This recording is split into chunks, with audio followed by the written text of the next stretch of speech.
El Aedes aegypti es transmisor de dengue, zika, chikungunya y fiebre amarilla. Por eso, si tenés fiebre, dolor muscular o articular, vómitos o sarpullido, no te automediques y consultá rápido a un médico. Directo a escenarios inolvidables. Tenés preparado el mejor momento. Venite a San Juan.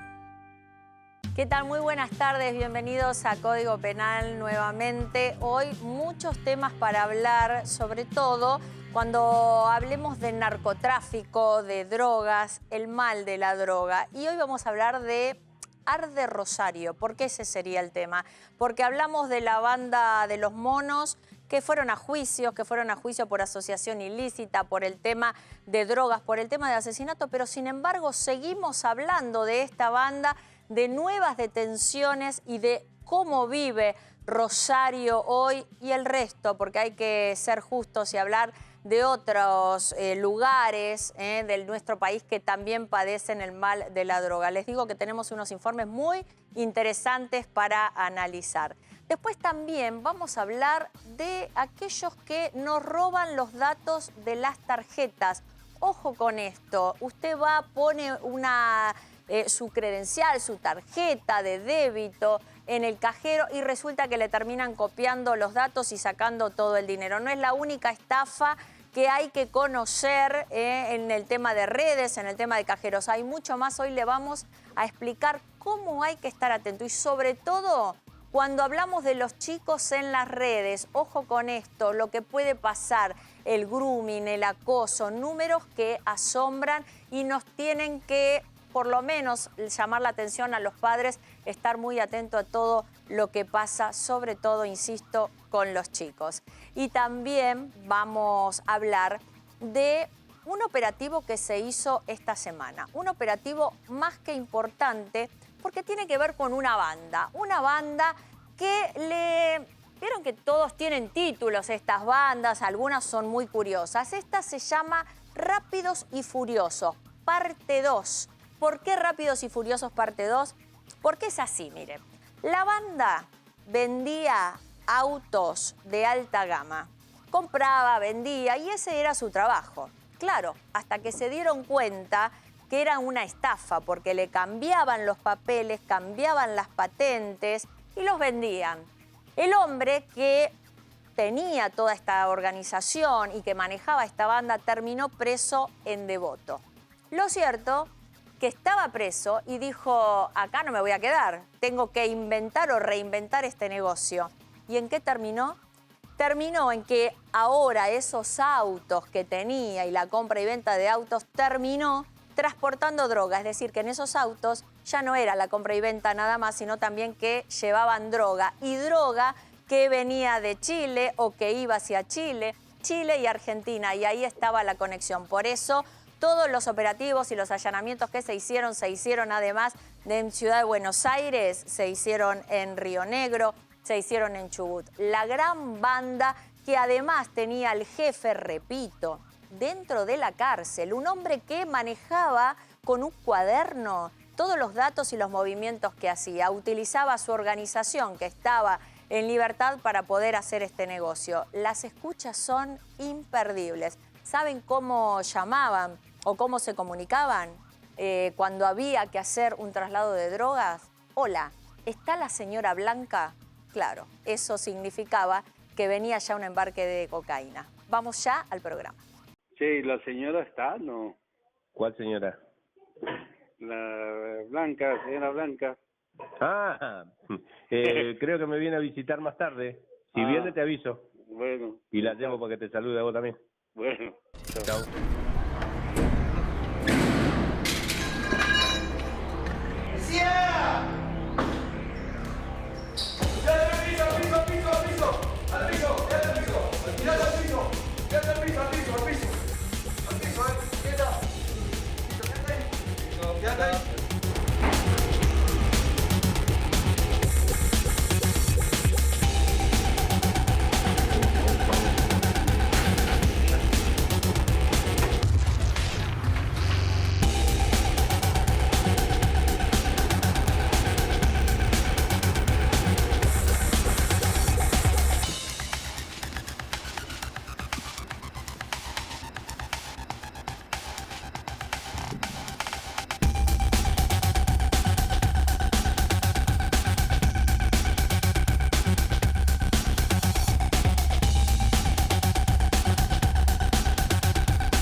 ¿Qué onda?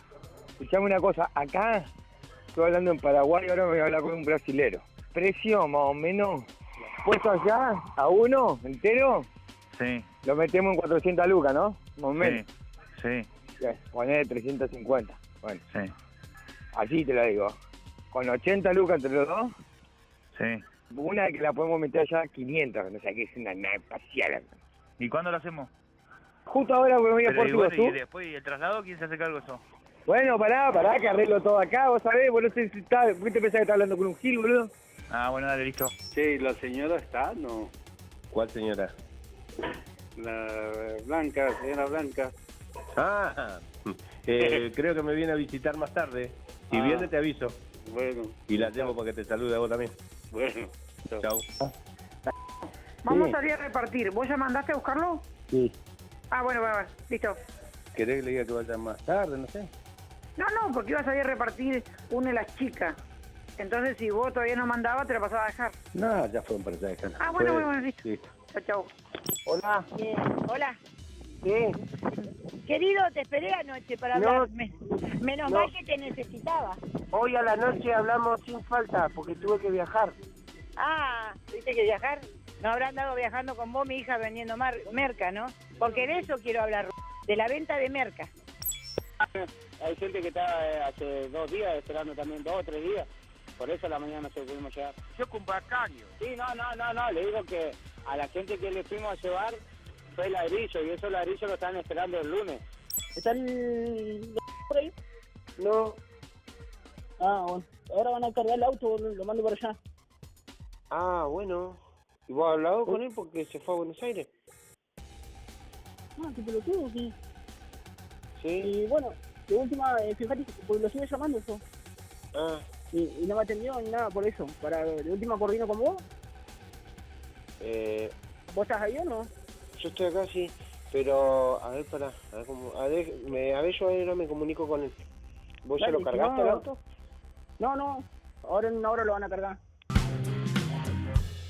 2 juicios históricos se realizaron en Rosario hasta ahora. Estamos hablando de narcotráfico y estamos hablando de asesinatos provenientes del narcotráfico y de la banda de los monos. Pero claro, uno pensaba que ya estaba terminado el tema. Si están los monos detenidos con muchos años de condena, ya no se podía hablar más de ellos. Sin embargo, en los últimos días fue detenido uno más de los integrantes de los monos, alguien que estaba faltando y que parece que era un engranaje importante en esta banda. Estamos hablando de Leandro Olivera, el Chulo, así lo conocían, que ya está detenido. Lo detuvieron los investigadores de la Policía Federal que venían tras sus pasos. Pero ¿qué pasa con los monos? ¿Cómo es posible entonces que seguimos hablando de esta banda a pesar de que muchos de ellos tienen condenas que van hasta los 30 años y más todavía? Bueno, para hablar de este tema, de lo que está pasando en Rosario también y cómo, cuál es la realidad, digamos, cómo se vive hoy. En Rosario estamos con Alejandro Grandinetti, es diputado nacional. ¿Cómo estás, Ale? Hola Liliana, ¿cómo estás? Gracias por la invitación. Al contrario, gracias a vos por venir. ¿Por qué seguimos hablando de los monos todavía? Porque parte de esa matriz, yo recuerdo que allá por el año 2014 trabajaba precisamente en la ciudad de Rosario como periodista, cubríamos y denunciábamos estos hechos. También había una mirada muy clara, incluso de hecho trabajamos juntos en un programa desde aquí de Capital Federal, con Rolando Grania, contigo y demás periodistas, porque lo primero que apareció allá por el año 2014 era una banda sumamente violenta. Rosario no estaba en el mapa de la violencia o del consumo de narcotráfico en algo diferenciado al resto de la República Argentina, pero la irrupción y la lucha por el territorio entre los monos, el Pollo Bassi, bueno, después aparece Medina, Alvarado, el Chulo que vos mencionás, llevaron a una dimensión en la cual, por ejemplo, en ese año se llegó a cuadriplicar la cantidad de asesinatos en la ciudad de Rosario con respecto a la media nacional. Tenía la tasa más alta incluso que la media nacional. 4 veces más. 4 veces más. 22 cada 100.000 habitantes se considera de epidemia a partir de los 10 asesinatos por sobre los 100.000 habitantes. La verdad que era una cifra que nos sorprendía a todos, incluso nosotros que teníamos en el día a día la cobertura periodística en la ciudad de Rosario. Vos preguntás por qué seguimos hablando. En ese entonces se calculaba que a dinero de ese momento eran 100.000 pesos por día lo que movía esta banda. Muchísimo dinero. Claro está que... Perdón, ¿con droga que venía de dónde? Bueno, porque esa es la otra. Ah. Nosotros no producimos droga. Claro. El fenómeno del narcotráfico es un fenómeno transnacional y es un fenómeno que trasciende a la ciudad de Rosario, la provincia de Santa Fe. ¿Por qué Rosario? Porque es un nudo ferroportuario único en la Argentina, donde llegás a través de la hidrovía, donde llegás a través de la ruta que vienen de Salta. Hay 3 productores de cocaína en el mundo. Uno es Bolivia, el otro es Colombia y el tercero es Perú. Esa droga se mueve por todo el continente y el segundo lugar en cuanto a incautación de origen de droga que llegaba a Europa es la Argentina. El segundo mercado de consumo de cocaína del mundo es Brasil. O sea, tenemos producción, tenemos consumo, tenemos vías, o sea, tenemos redes viales, rutas que llegan a la ciudad de Rosario y tenemos uno de los puertos más importantes de la ciudad. Bueno, todo eso explica por qué llega relativamente fácil a la ciudad de Rosario. Ahora, no tiene una explicación per se el hecho de la violencia asociada a estas bandas. O sea, el consumo, no hay estadística que pueda demostrar que hay más consumo en Rosario que en Córdoba o que en el conurbano bonaerense. El tema es que es la sede de las bandas, en todo caso, que se disputan ese comercio. O el territorio. Sí, y además con un perfil, cuando vos empezás a analizar los muertos, te puedo decir que el 50% de los muertos tiene menos de 25 años. Muy jóvenes. Muy jóvenes. El 40% del asesinato está vinculado al narcotráfico.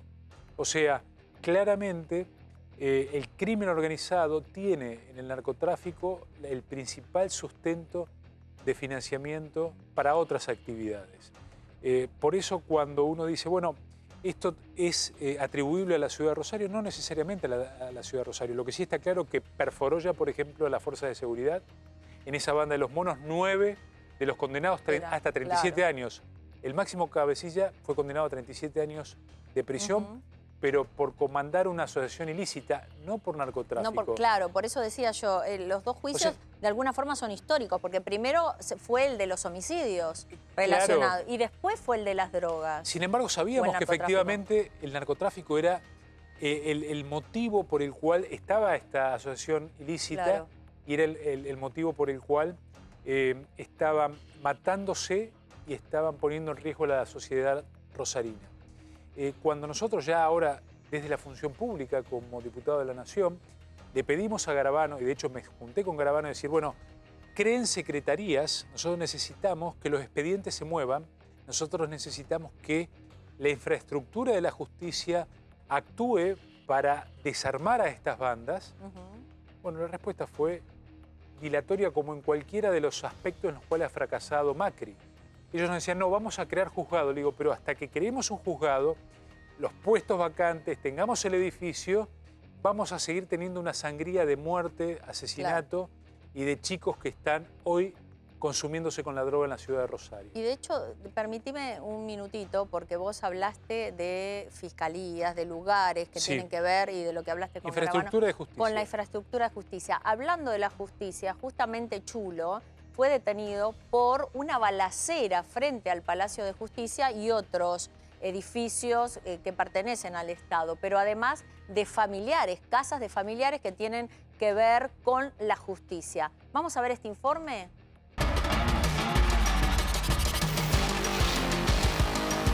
El narcotráfico y la violencia urbana pusieron en jaque todos los esquemas, ideas y límites antes pensados en seguridad. El tiempo pasó y se evidencia que el desmadre no fue controlado.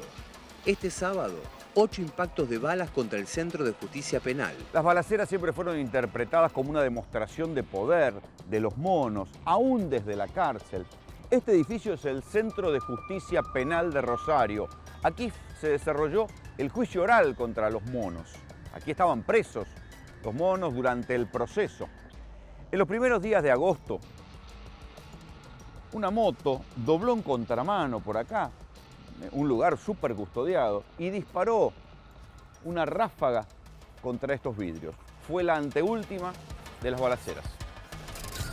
Una decena de balaceras e inmuebles vinculados a 3 jueces, Manfrín, Viena y Usandizaga. 43 balaceras a domicilio sin vínculo con la justicia, más el ataque a la casa particular del gobernador Bonfatti. Hechos de gravedad que encendieron alertas. Yo creo que no se puede descontextualizar este ataque al Centro de Justicia Penal y los últimos ataques a lugares donde habían vivido jueces de una situación general que se vive sobre todo en algunos lugares de la ciudad de Rosario, en el cual realmente la situación es muy seria, es muy grave y no son solamente agresiones, sino prácticamente dominaciones de grupos violentos. ¿Me puedes explicar qué son las balaceras? Mira, las balaceras son un episodio delictivo, ¿no? Pasan dos flacos arriba de una moto y le tiran a una propiedad determinada. Vinculado o no con el mundo judicial, en este caso en la ciudad de Rosario, fueron expresiones del delito donde están amedrentando, amenazando a lo que viene. Pero no tiran a matar. No. Saben que no hay nadie, saben que no van a herir. Es un aviso. Es un aviso que digamos, es un llamado a negociación. Es la conjetura periodística y también judicial, si bien no hay una contundente prueba. Están llamando a negociar. Los sectores del delito que están en estos momentos sosteniendo un duro combate con la justicia. Primero con la justicia provincial, que los condenó penalmente, 40 años. Está hablando de los monos. En nombre del Poder Judicial de la provincia de Santa Fe, falla condenando a Machuca Ramón Ezequiel con demás datos personales en el exordio a la pena de 37 años de prisión, accesorias legales y costas por considerarlo autor penalmente responsable de los delitos de asociación ilícita agravada por su calidad de jefe y atentado agravado contra la autoridad. Las balaceras empezaron a sucederse, Rolando, cuando estaba por empezar el juicio federal por la causa de los patrones, así se apoda una causa, en donde esta gavilla de delincuentes está siendo por lo menos observada judicialmente como estructura narcotraficante. Que es la primera vez, porque acuérdate que hasta ahora solo los gustaban por los aprietes y los crímenes, no por el narco. La primera vez. Habían sido duramente condenados por asociación ilícita, por organizar crímenes, por ejecutar algunas situaciones que seguramente van a ser evaluadas posteriori, corroboradas por la justicia, pero en este caso era como un aviso a negociación o un llamado a negociación. Es como una carta documento. Sí, como una mojada de oreja, digamos, con la mafia no se jode. Vivimos un hecho sumamente lamentable, un ataque en 2 domicilios en los cuales había vivido tiempo atrás el doctor Manfrín, doctor que conjuntamente con fiscales de la provincia de Santa Fe y jueces habían llevado adelante una decisión ejemplar que como gobierno de la provincia de Santa Fe saludamos. Acá estamos con un edificio, uno de los primeros baleados. Aquí esta era una propiedad vinculada con un juez de la provincia de Santa Fe que había condenado, que había protagonizado el Tribunal Provincial de Condena. Pero él ya había emitido la condena. Ya había emitido la condena. Yo siempre, digamos, nosotros el argumento que usamos conjeturalmente es como protestarle al referí el full que te acaba de hacer, que te acaba de cobrar. Te acaba de cobrar un full en contra. ¿Por qué se lo protestás? Para que el próximo no sea tan duro. En este caso no era un aviso contra la justicia provincial, sino contra la justicia federal. O sea, ojo. Ojo que lo conocen con nosotros porque todavía tenemos poder de fuego, todavía somos impunes, todavía hacemos lo que queremos. En primer lugar, manifestar nuestro respaldo y nuestra solidaridad, no solo con nuestro colega, el doctor Manfrín, sino también con los integrantes de la familia que estaba habitando el lugar que fue objeto de este atentado. Lo consideramos un tema de gravedad institucional, una afrenta a la administración de justicia en general, no solamente a un magistrado, sino que el mensaje que se recepta es una afrenta a la administración de justicia. ¿Cómo es posible que tenga poder de fuego estando en la cárcel? Y porque ellos están en la cárcel, pero sus soldaditos están afuera. Pero quiere decir que también tienen la guita suficiente para seguir operando y que les responden, no les diputaron el poder. Mira, en Rosario no hay síndrome de abstinencia con respecto a las adicciones de droga, a las sustancias y demás. o sea que sigue fluyendo. Entonces, como el que consumía sigue consumiendo, el que compraba sigue comprando. La logística del mundo narcotraficante no ha modificado. El que antes compraba drogas a los monos, ahora que están presos, la sigue comprando en realidad. ¿Tenés de faso? No tengo calor. ¿Tenés de faso? Un fogacito chiquito. Y grala. Me falta una monedita por la paz. Tengo 20 pesos, me estaría mentir. ¿Los 20? Sí, para que te equipa el escabio. Gracias, papi. Mira, viste cómo es con respeto esa la cosa. ¿Sabes? Dale. Déjame comprarme ese. Sí, no, compré tranquilo vos. Dale, vas a pasármela. Ahí te pasa, mira. Ahí el billete, ahí está la lista. Ahí está vos. ¡Dale 5 alas! Salí ahí, dejá, soy director técnico. Bueno, dale. Messi, es un poroto conmigo. ¿Qué querés vos? 5 alas. Y la viste que me ande churro. Hola, Alfredito, ¿cómo andás, amigo? No, bien guapote viene, no guapito. Hay un grupo muy grande de pibes que confronta contra las instituciones de justicia, que son alquilados al servicio de la mugre delictual más grande, que sigue activa. No tiene un poder de fuego muy grande, pero saben que se mueren a los 20 años. Saben que si quieren borrarse de esos barrios no pueden, que van a terminar muertos por otras bandas o por la propia parapolicía que labura aquí en Santa Fe. Esta la plata que le vamos a dar a los judiciales por la droga que ellos nos dan para que vendamos. Este es el bolsito que vamos a poner para que ustedes vean que no son ningunos santos. Que la droga acá en Rosario se maneja, la maneja la policía y los políticos. De mano y toda su banda. Este bolsito que van a ver cuando nosotros le entreguemos la plata a la policía.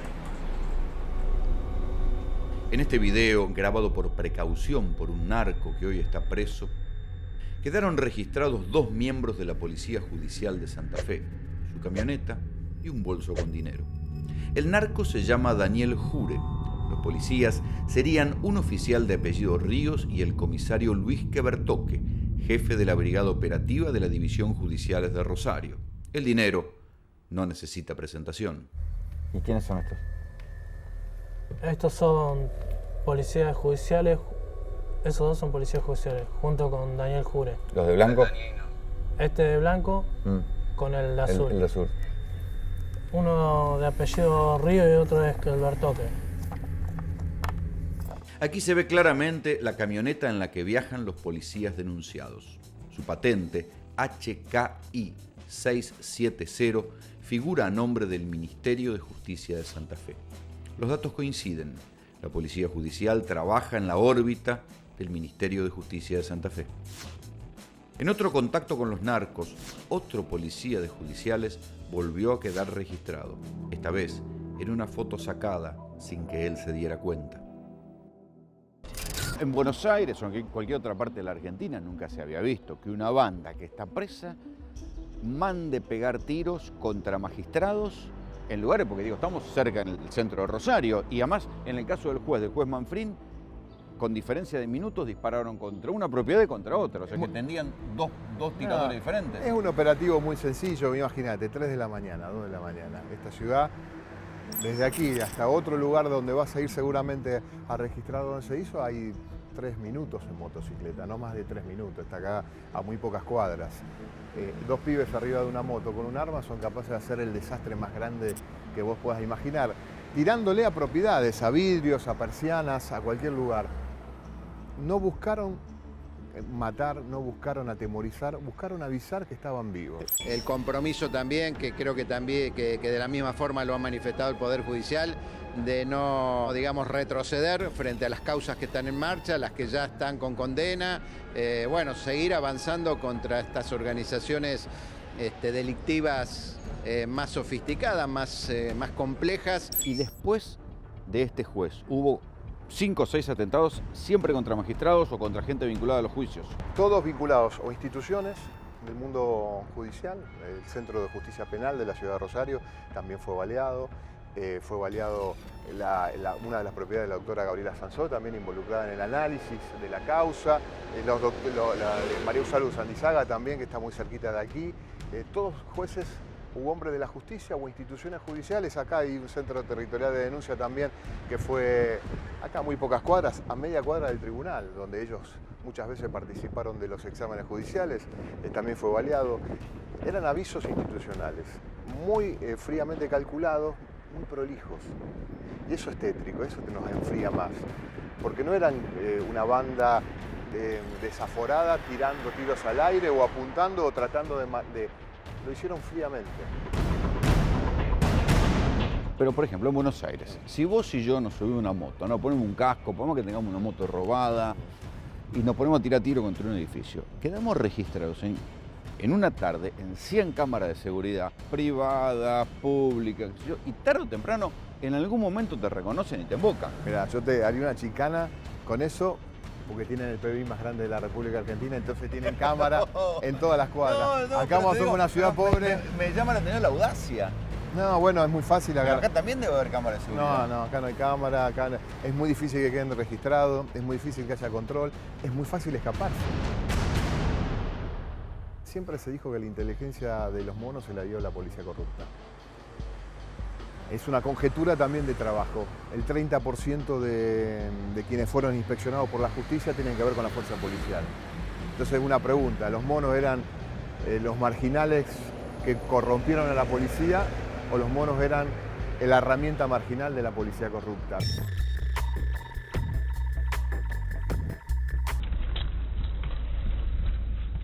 ¿Qué pasa, locura? Está tranquilo, hay unos quilombos de la puta madre. Ese pendejo de mierda, tu vecino, loco, qué quilombo que hizo. Qué pendejo pelotudo. Revolucionó todo revolucionó, ¿eh? Pero nos están rompiendo la pija de todos lados, Sí, ya me imagino. No, vos no sabés lo que es, pero están mandando a lo del TOE, a todo, Sí, a todo. a todo. Sí, yo lo vi ayer que andaban todos. No, hay algo increíble. Otra la cosa, tenés uno de los tuyos que le está dando información a los Federico.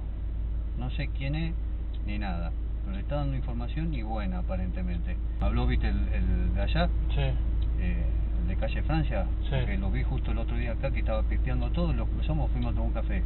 Y me entró a contar, viste, él no sabe que yo tengo relaciones así, pero hay uno de los tuyos que le está dando información. Igual ya ahora ya paré. No, yo te aviso, viste, porque... A la fuerza pero paré. Sí, viste. Mucho quilombo. Igual no sabe nada que ver, pero viste como la gente enseguida empieza a hablar. No, ya empezaron, ¿no? Viste que hay una vieja que empezó y dijo que acá el barrio lo maneja solo una familia, empezó ya a tirar mierda para ustedes, que nada que ver. ¿Entendés? Por eso te digo, o sea, hay que andar con cuidado ahora. Hasta que ahora hay que esperar un mes, 2 meses hasta que agarren todo y más o menos se esclarezcan las cosas. Yo pienso que aparezca el pendejo si va a aparecer el pendejo. Tu vecino. Y ahí se para todo. Cayendo el pendejo ese en cana, ya está. Y encima viste que esa misma noche cuando los muertos se llevan a 4 o 5 de ahí y que entran a un búnker. Bueno, y entraron a mirar todo y empezaron ya a hablar más pelotudeces todavía. Que los tuve que frenar todo ahí de golpe porque empezaron a hablar boludeces, ¿me entendés? Entonces ya ahí lo frené. Pero viste, hay que andar con cuidado, hay que estar tranquilo, ¿entendés?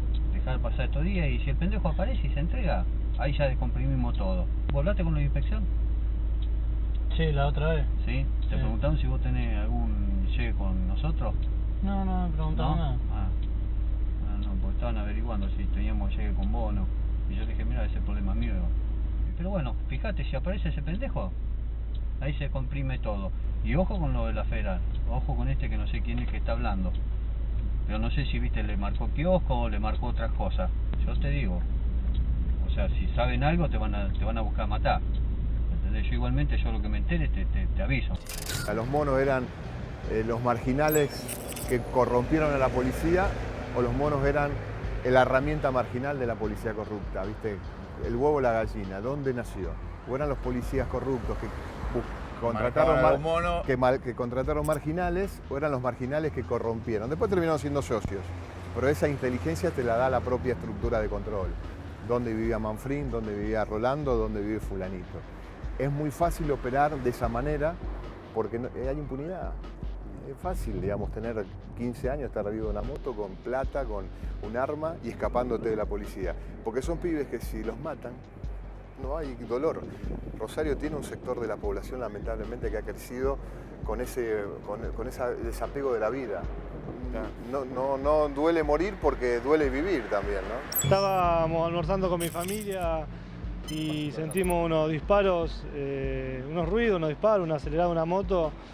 Cuando veo que hay movimiento afuera de policía y gente, salgo y pensábamos que era un robo o algo al voleo y veo que el frente de mi casa tenía unos impactos de balas. En esta cuadra hay otra de las casas baleadas. Sí, acá a pocos metros, acá a tu derecha, hay otra de las casas que pertenecía pocos meses antes de la balacera a uno de los jueces intervinientes, a Ismael Manfrín. ¿Pero ahí hay una comisaría? Sí, la seccional quinta. Una comisaría, digamos, con efectivos que en ese momento, en esa hora de la noche, escucharon los disparos, salieron a perseguirlos, pero bueno, la motocicleta fue en contramano. Pasó en contramano delante de la comisaría después de parar los tiros. Exactamente, y huyó en contramano. Porque podría haber venido así, disparar e irse para el otro lado. Exacto. Pasó por adelante. Claro, exactamente, digamos, como diciendo... Somos nosotros. Estamos acá tratando de negociar. Hace un año me dijiste que el juez Viena había viajado a ver la pelea del Chino Maidana, y era verdad. Acá no se trata de ver si yo viajé a Estados Unidos, porque lo dije siempre, yo viajé a Estados Unidos, yo fui a ver la pelea, si estuvo Paz ahí yo no lo vi. No se está cuestionando si usted viajó a Estados Unidos, se está cuestionando que viajó el mismo momento en que viajó Paz y que supuestamente en una foto usted aparece sentado junto a su pareja, una señora y el padre del fantasma Paz. Bien, en primer lugar, usted lo dijo muy bien, es supuestamente. Yo nunca dejé de conocer esa foto porque ahí se ve mi cara, se ve la cara de mi pareja, se ve la de una mujer que no es la persona que yo conozco como la mujer que venía acá conjuntamente con Paz, madre del fantasma, y se ve la cara del señor Paz, que es archiconocida. ¿Este es otro de los domicilios baleados? Sí, este es un domicilio vinculado al juez que hizo la primera causa, que intentó acorralar judicialmente a los monos y que, bueno, finalmente llegó con ese fin. Acá se ve una diferencia cualitativa, digamos. Cuando uno se imagina las balaceras, dice, bueno, es en barrios populares, ajuste de cuentas, entre bandas que disputan territorio. Acá no. No, la casa vinculada... Era bien intimidatorio. No, si vos ves después, la casa que estaba vinculada al juez Viena. La causa Viena fue la causa madre, en donde se incorporó todo el material de personas arrepentidas, de investigaciones judiciales y demás, donde probaba la interacción delictiva de los monos. ¿Y quién vivía acá? Un familiar directo del juez Viena. Acá no vivía ni el juez Viena ni su exmujer. Acá vivía un familiar directo de... Pero acá las balas entraron a la casa. Sí, entraron a las casas, entraron por una de las ventanas a esta casa, había gente adentro. O sea que acá sí podrían haber matado a alguien. Podían haber herido. Igualmente la voluntad nunca fue herir a nadie. Fue ciertamente alertar que había una negociación pendiente. Si querían que las llamar la atención. Si querían que las balaceras terminen, que sabemos dónde viven, sabemos quiénes son. No solamente oficinas públicas, no solamente lugares institucionales, sino lugares donde vive gente de carne y hueso vinculada al Poder Judicial, directo o indirectamente. Acá estaba el familiar directo de un magistrado. Entonces el magistrado que posteriormente va a juzgar a esos mismos delincuentes sabe o iba a saber, con esa dura advertencia, que le podían pasar por la casa de su propio padre a dejarle un regalito. Claro, si se porta de una manera que para esos grupos de delincuentes podía ser incorrecto o perjudicial, podían tener la misma consecuencia. Sí, estamos hablando con Tito, que es el papá, no, es Tito, es el papá del juez, Juan Carlos Viena, 83 años exactamente, le agradecemos mucho la cordialidad por atender a todos los medios. Esto que contaba, ¿no? ¿Estaba mirando televisión, Tito, cuando escuchó los disparos? Sí, estaba mirando televisión. ¿Tiene que ver con la causa que está trabajando su hijo? ¿Usted cree que es por eso? No tengo idea, yo estaba, ya te digo, estaba adentro mirando televisión y sentí los disparos nada más. ¿Salió a ver usted? Sí, ¿cómo no voy a salir? Más allá de estas cuestiones, no hay grandes sanciones judiciales para aquellos que jalaron esos gatillos. Nunca supimos realmente si fueron o no fueron las personas detenidas. Nunca supimos realmente si esas personas que tiraron fueron las que de alguna manera estuvieron involucradas después en las posteriores detenciones. Hay un trabajo de inteligencia que se mantiene alrededor de esto, pero como yo te decía antes, es muy fácil urdir ese plan. agarrar un automóvil liviano o agarrar una motocicleta rápida y en horas de la noche cuando está todo calmo. Ahora vemos seguridad. Ahora hay patrulla. Sí, ahora vemos seguridad, pero en otros momentos no. Y hay muchos vecinos se enteraron que acá vivía tal persona después de las noticias, porque tampoco son vecinos tan visibles. Y el efecto del mensaje estaba dado. No, ni hablar, es un espanto, ¿viste? Porque aparte tienen información que ni el vecino tiene. O sea, muchos vecinos no sabían que el hombre que vivía en tal casa era un hombre vinculado directa o indirectamente a la estructura judicial. Se enteraron cuando vieron las noticias, su propio vecino. ¿Cómo sabe eso? Bueno, también es el nivel de indefensiones que te da no digo la impunidad en este caso porque son tipos condenados, pero sí la libertad de cometer delitos con mucha facilidad.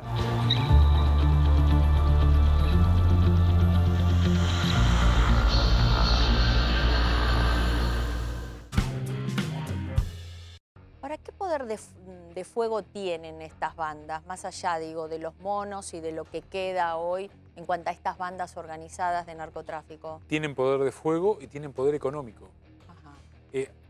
Lo que además hoy están haciendo es poner y disputarle al poder político, institucional, el liderazgo de las decisiones. O sea, acorralar o tirotear la casa de un fiscal, tirotear la casa de un juez, atemorizar a la justicia, ir contra el poder político, como ocurrió con la balacera de Bonfatti, en la casa de Bonfatti, o al Consejo Deliberante, lo que está demostrando ya no es que tienen poder y lo quieren demostrar en la calle, sino disputar directamente el poder instituido. O sea, estamos cerca de México. Yo no quiero alarmar, yo no quiero preocupar, pero realmente que pongan en jaque a una ciudad, a la segunda ciudad más importante de la República Argentina, que tengan la impunidad como para ir contra un gobernador, que ahora se presenta nuevamente en elecciones, o contra el Consejo Deliberante. ¿En ese aspecto vos lo ves parecido a México? Yo digo que estamos cerca de la deadline, de una línea de no retorno. La primera es cuando vos empezás a cooptar a las fuerzas de seguridad que tienen que perseguir el narcotráfico. Está demostrado cuando se juzgó a la banda de los monos, donde el 30% de la banda eran fuerzas policiales, principalmente de la provincia de Santa Fe, eran de gendarmería y había prefectos también involucrados. O sea, todo el espectro de aquellos que tienen que contener al delito y al crimen organizado en la primera barrera ya estaban dentro de la organización. El segundo paso es cuando ya comienzan o a cooptar, como veíamos en las series, ¿no? Con balas o con dinero, a la propia justicia, atemorizar a la justicia. Y el último paso es cuando ya se meten en la política. ¿Y vos qué crees? ¿En qué estadio estamos ahora? Estamos ingresando del segundo, pasando al tercero. No me cabe ninguna duda. Con lo cual, ni siquiera es una cuestión, y sí creo que hay responsabilidad del poder político de la provincia de Santa Fe claramente, porque no supo responder a la altura de las circunstancias, pero también del poder de la República Argentina. Mirá, tuvimos de la Nación. Claro, porque digo, no debe ser tan fácil entrar a un barrio donde está dominado por los narcos, donde vos estás diciendo que el poder de fuego a veces hasta puede llegar a ser más fuerte que el de las mismas fuerzas policiales. El Estado se ha retirado. El Estado se ha retirado por negligencia, por incapacidad, pero ha sido cooptado y hoy tenemos en algunos barrios, como ocurre también aquí en Capital Federal, en algunas villas del conurbano, la Pax Narco. Cuando yo hablaba con algunos de los habitantes de estos lugares, los visito en forma cotidiana, me decían, usted está equivocado. Usted cuando dice que hay que sacar a los narcos de aquí, gracias a los narcos nosotros vivimos tranquilos. Porque si tenemos nosotros... Me hace acordar a Chapo cuando hablaba en algún momento que decían, nos hace la escuela, él nos da el hospital, lo que no hace el Estado lo están haciendo los narcos. Cuando había entrado Gendarmería nos decían, ahora nosotros estamos a expensa de cualquiera. Para que haya negocios, para que funcione un negocio, incluso el crimen organizado necesita cierta organización y ciertas reglas de juego. Claro, reglas de juego que se disputan a los tiros entre soldaditos de chicos de entre 16 a 22 años. Por eso la tasa de homicidios en la parte de los jóvenes, más jóvenes, es mucho más grave. Por eso es aspiracional en algunos sectores de la sociedad tener un trabajo como soldadito, porque el Estado no supo darle primero educación y después una salida laboral. Por eso yo digo que hay un Estado ausente, Liliana. Claro. Ahora, también es cierto que más allá de los anuncios que hizo Macri, de que efectivamente íbamos a poner a las Fuerzas Armadas en frontera, colaborando para que no ingrese el narcotráfico, no se hizo absolutamente nada. Se dijo que se iba a perseguir y que íbamos a tener una guerra contra el narcotráfico, no contra el consumidor. Que no? Ah, no ¿vos ocurrió. crees que no? No, las pruebas están en que efectivamente no solo no ha bajado, sino que en algunos lugares se ha incrementado. Vemos lo que ocurrió en Corrientes, donde hay jueces involucrados claramente, lo que ocurrió en Salta, lo que está ocurriendo en Río Cuarto. O sea, es un problema nacional, sin lugar a dudas. Y hablar de gran cantidad de droga secuestrada, entonces no es atacar a las bandas, sino es decir que el problema sigue subsistiendo. Si nosotros no tenemos capacidad de mover a la justicia para... De nuevo, año 2014 cuando empezamos a hablar de la banda de los monos. Juzgamiento en abril del año pasado, condenas de 37 años, 22 años, 25 años a miembros de la banda de los monos, pero por asesinato y no por narcotraficantes. Claro. Cuando nosotros decimos extinción de dominio, y es un proyecto del Frente Renovador, de Sergio Massa, que venimos insistiendo, vos me habrás escuchado varias veces con este tema, lo que decimos es hay que desarmar la caja del crimen organizado para que no paguen a los mejores abogados, para que no tengan capacidad de corromper, para que a lo largo de 14 años, que es lo que dura la media de un juicio por narcotráfico, cuando salgan no salgan más ricos que cuando entraron. Ahora, el poder económico es muy grande, porque vos hablaste de una cifra por semana que movían, y era mucho, 100.000, dijiste. Exactamente. 100.000 por semana. En el año 2014. Bueno, en 2014, proyectémoslo ahora. Y hoy estaríamos hablando de más de un millón de pesos por día que podía mover el narcotráfico a alguna de estas bandas, que obviamente necesitan que ser lavadas. Claro. Que cuando vos ves el patrimonio de lo que tienen o de lo que se calcula que han comprado en la ciudad de Rosario o en Córdoba o en el conurbano bonaerense, claramente estamos hablando de que pasó todos los radares en el cuanto...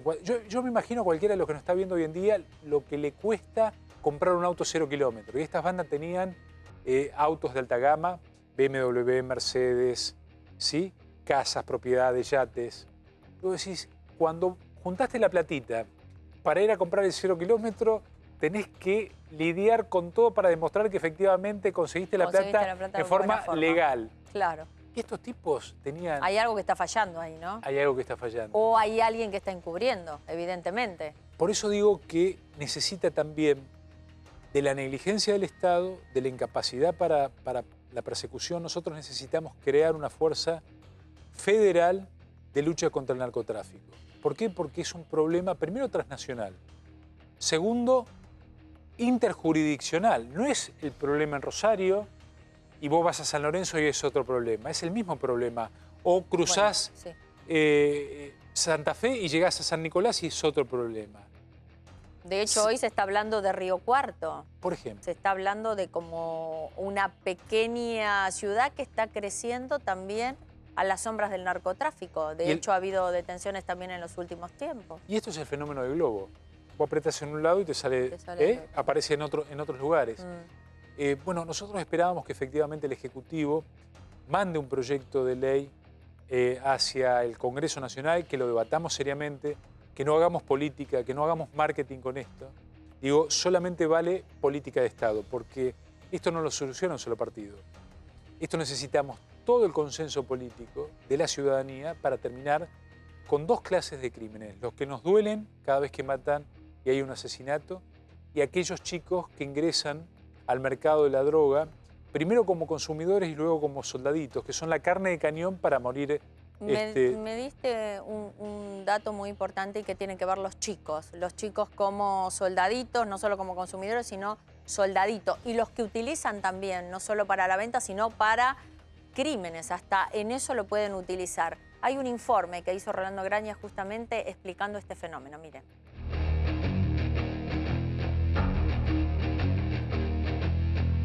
En los primeros meses de 2018, la cifra de muertos superó las 20 personas. La mayoría de ellos eran chicos jóvenes que no llegaban a los 25 años. Lo que sucede en la ciudad de Rosario es una pelea entre dos familias, o dos grupos criminales que viene por lo menos del año 2010, que comenzó con la muerte de un jefe de la Barra Brava de Newell's y que continuó con otras series de hechos violentos, algunos homicidios, que en los últimos años se contabilizan más de 20 homicidios en esta pelea. La persona fallecida es Jonathan Funes. Lo que tenemos hasta el momento es que esta persona volvía de la cárcel de Piñero, de visitar a su hermano, y cuando estaba volviendo, justamente en el lugar donde está parado ahora el vehículo, se le cruzó otro vehículo del cual comenzaron a efectuar disparos y bueno, se produjo su muerte. Otra de las cosas que nos llamó la atención este año en Buenos Aires es, sobre todo a principio de año, esa batalla de clanes otra vez entre los Funes y los Caminos. ¿Cómo me la explicás? Y el dinero, la plata, el narcotráfico. No hay síndrome de abstinencia, sigue habiendo un caudal económico muy grande alrededor de la ciudad. ¿Pero es una pelea por lo que antes eran los monos o son otros? A los capos, eso partió cuando apareció la condena brutal de la justicia con estas bandas. Los capos de esas bandas condenados fuertemente, o van a estar muchos años presos, pero muchos años presos. En la calle, digamos, al estar el jefe preso, todos salen a disputarse. ¿Y como las Barra Brava? Los terrenos, entonces está el que quería, el que quiere, hay sectores también de la policía que impulsan a uno, que impulsan a otro. Mueve tanta guita el narcotráfico, por lo menos en este rincón del mundo, que es muy difícil que no le tiemblen las piernas a más de uno. Marginales o también controladores de esos marginales. Yo no desdigo, creo que el narcotráfico es un negocio que es imposible ejecutarlo sin complicidad. De un auto le efectúan también numerosos disparos, la mujer fallece en el lugar, o al menos llega, fallece en el lugar, y el joven está internado fuera de peligro en el hospital de emergencias. La persona que circulaba en la moto, que recibe impactos de bala, el novio de la mujer que fallece, dice que en la Volkswagen Surán color gris estaba nada más y nada menos que Alan Funes. Tenemos el único testigo presencial que estamos solicitando que se le ponga custodia inmediata porque corre peligro a su vida. Esta escucha judicial es realmente estremecedora. Alan Funes, el joven narco que se hizo famoso por recibir Año Nuevo a los tiros con una ametralladora mientras cumplía arresto domiciliario, ordenó a su hermano Lautaro, más conocido en Rosario como Lamparita, un ajuste de cuentas. ¿Qué pasó? Nada, boludo, acá un Thompson viendo qué onda. ¿Le hiciste tirar pelado o no? Allá van, pelado. ¡Puto! ¡Lampa!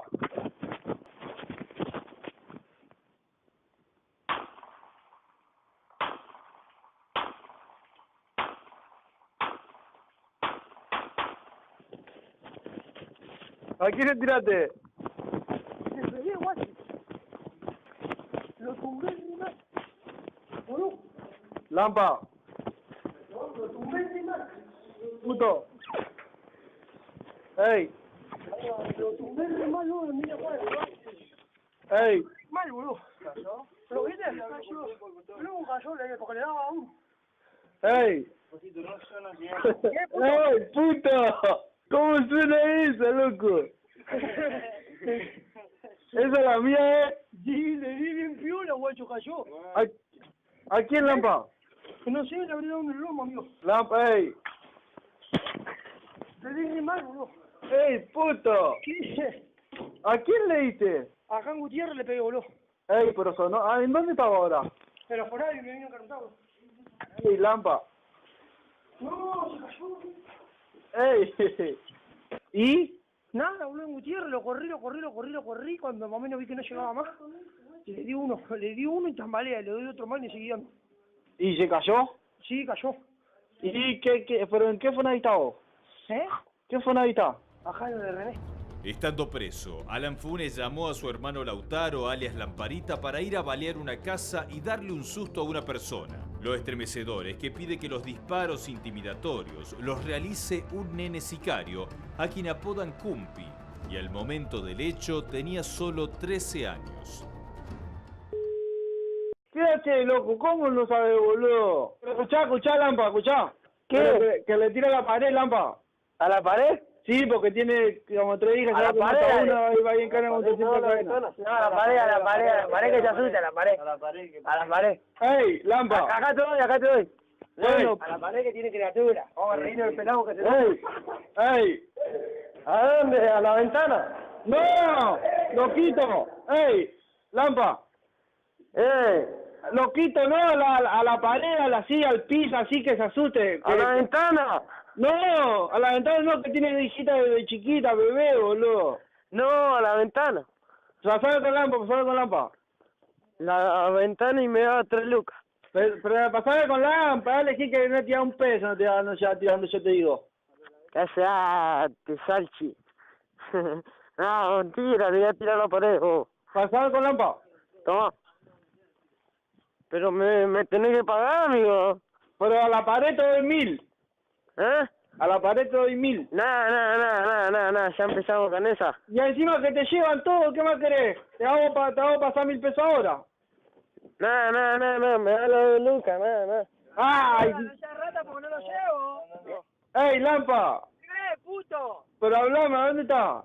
Acá, vos, estoy manejando, ¿qué querés? Ey, escuchame, pero ¿qué le das 2 lucas para que le tire a la pared, boludo? Le doy 1 luca, le doy. Encima te la voy a pasar ahora. Dale, 2 lucas, Alan. Pero 2 lucas mucho, boludo, para tirar 2 tiritos en la casa, en la pared. Marca a cagar bolazo, 2 lucas. ¿Eh? 2 lucas, no seas malo, amigo. Dejá de llorar, amigo, si la tenés. Ey, Lampa. ¿Qué? Dale, boludo. Le vamos a pasar 1 luca ahora. ¿Cuánto le va a dar? Le vamos a pasar 1 luca ahora. 1 luca y media. Le vamos a pasar 1 luca, Lampa, boludo. No tengo, boludo. Dale, bueno, 1 y medio. Amigo, dale. Ey, Lampa. ¿Qué? Le vamos a pasar 1 luca ahora, boludo. Que se tomen un par de champán ahí. Bueno, dale, 1 luca, listo. Bueno, pero yo quiero escuchar. Bueno. Estamos llegando. Bueno, a ver que lleve el celular tuyo, Lampa. Bueno, esperá. Se va a escuchar, Cumpi, Lamparita y el resto de la banda de jóvenes sicarios llegan a la casa que tienen que balear. Alan Funes desde la cárcel los monitorea en tiempo real a través del teléfono. Funes le promete a Cumpi que si todo sale bien, el dinero por el trabajo realizado se lo pida a su novia que está en libertad. Ey, Lampa. Ey. Escuchá, pero dale a la pared, boludo. Si ahí está yendo guacho, yo tengo mi pared acá en Necochea, compa. Pero andá, acompañalo que yo hago que no le da a la pared, boludo. Sí le da, compa, sí le da. ¿A la pared? Sí. Bueno, pero que le da a la pared, que no le va a querer a la ventana, boludo, ni a la puerta. ¿Y por dónde va, compi? Va a estar yendo por el pasillo, ya está llegando a Colón. No aguantá. Ahí se va a escuchar. ¿Escuchaste? Sí, 3 tiró. Sí. ¿Viene corriendo o no? Sí, ahí viene. ¿Viene? Sí. Ni se escuchó, igual no se escuchó fuerte. ¿Viene? ¿Ya llegó? ¿Está llegando? Está llegando. Ey, fíjate, pelado. Sí, caminá. No crucé corriendo. ¿Llegó? Sí. Ya está. ¿Ahí está ahí con vos? Ahí está llegando, está. Bueno, igualdad que ahí le digo a mi mujer que saque 1 luca para afuera. Listo. Ahí le dice a la mujer que saque la luca para afuera. Dale, Gil. Dale, amigo. Loquito, no, a la pared, así, al piso, así que se asuste.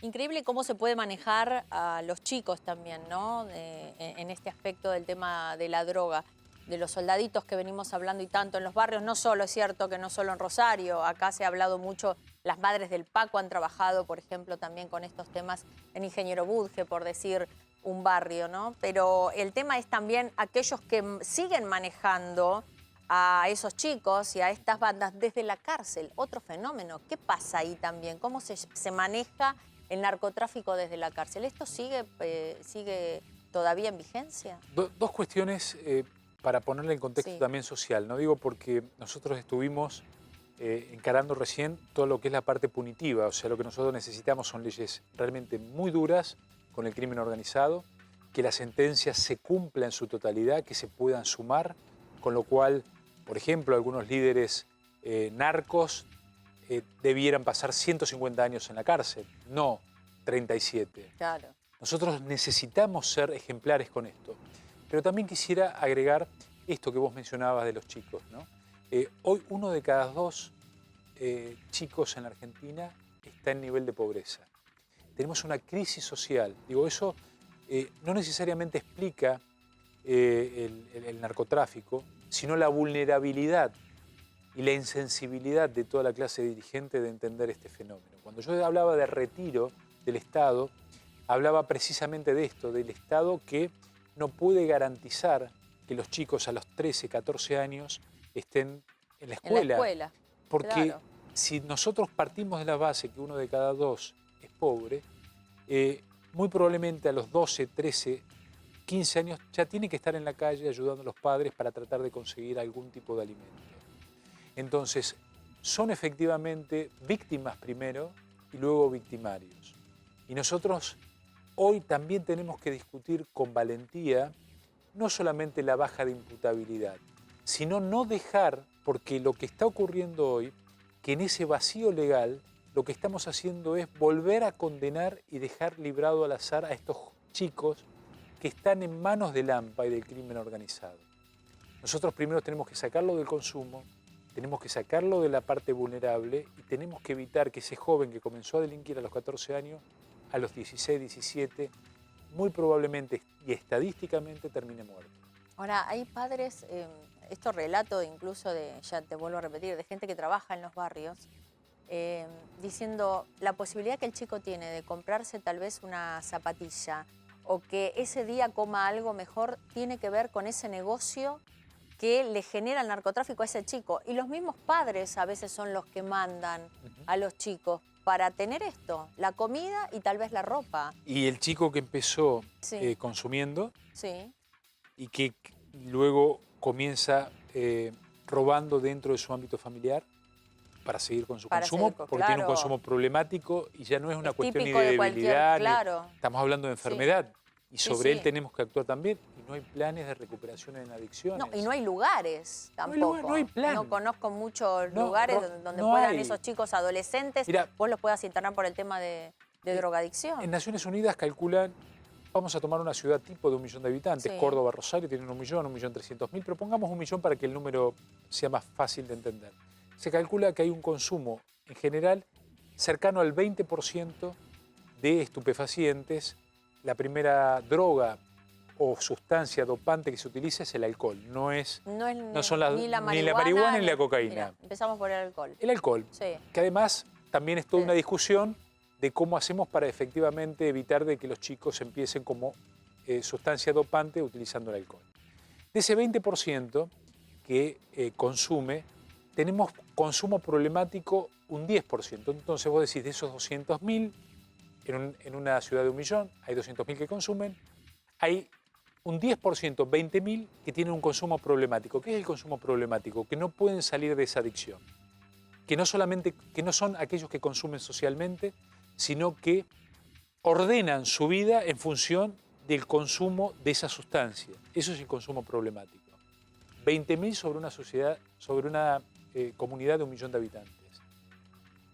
De esos 20.000 con consumo problemático, en estado desesperante, pongamos que sea el 10%, Sí.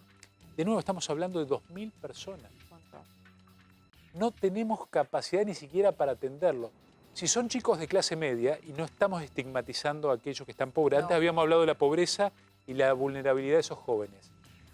Tienen posibilidades quizás de tener un De tratamiento. atenderse de otra forma. Exactamente. Claro. Quizás los padres van a hacer cualquier cosa. Uno como padre haría cualquier cosa para sacar a su hijo en una adicción.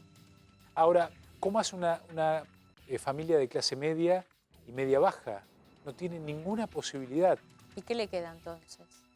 Le queda rezar, llevar al chico a alguna iglesia o tener alguna posibilidad de que haya una orden judicial para una internación obligatoria en la cual se le obliga al Estado.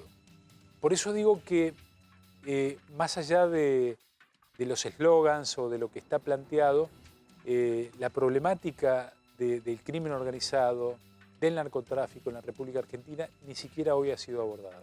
¿Vos crees que algunos barrios de Rosario son muy distintos a los del conurbano o la problemática es en todos igual, digo, en todos los barrios igual? No tenemos que hacer, porque nosotros hablamos de narcotráfico y la verdad que decís, bueno, Rosario, que tiene una problemática la más importante del país en cuanto a droga, pero pienso en lo que es la 1114, pienso en Fuerte Apache, digo, hay otros barrios que tienen... Es muy buena, Liliana, la pregunta y me permite hacer una aclaración. Cuando yo comencé como profesional de los medios y como periodista a ver lo que estaba ocurriendo en mi ciudad, tenía una doble sensación, ¿no? Por un lado, la responsabilidad de decir lo que estaba ocurriendo y por el otro lado, el desagrado de muchos en mi ciudad que veían con malos ojos decir, bueno, pero está haciendo una campaña contra la ciudad.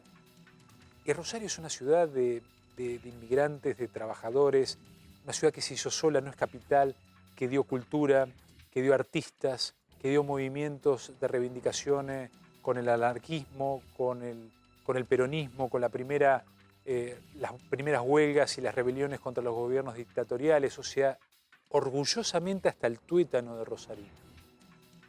Pero teníamos que decir lo que estaba pasando.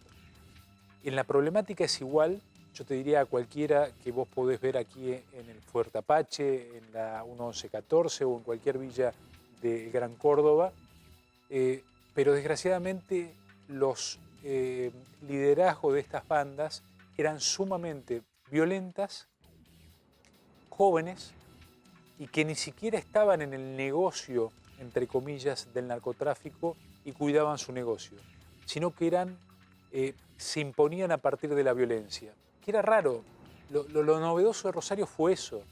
No fue ni el consumo, ni el narcotráfico, ni una ciudad portuaria, ni los volúmenes que pasaron, que de hecho sí pasaron mucho y pasa mucha droga por allí, sino que desgraciadamente, porque murieron muchos inocentes en todo esto, fueron muy violentos.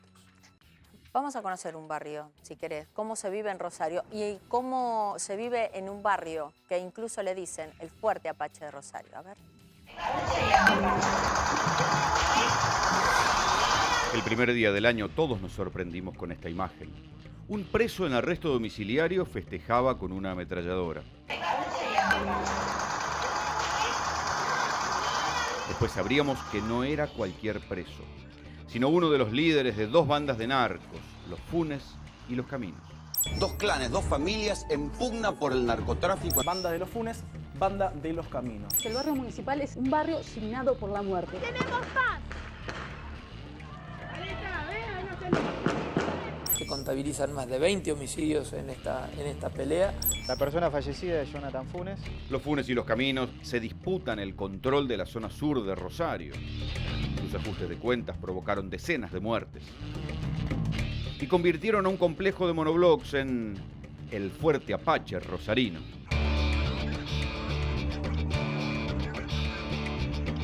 Estos muchachos eran de un lavadero, estaban lavando autos. Nos vieron llegar y se desaparecieron.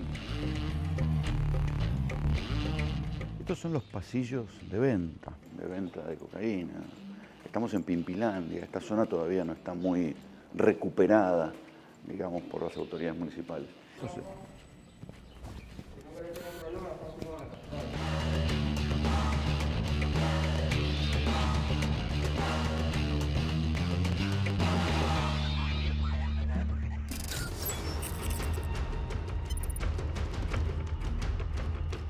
estamos entrando al barrio municipal. Todas esas torres que ustedes ven ahí y que siguen para el otro lado es lo que se conoce como el barrio municipal.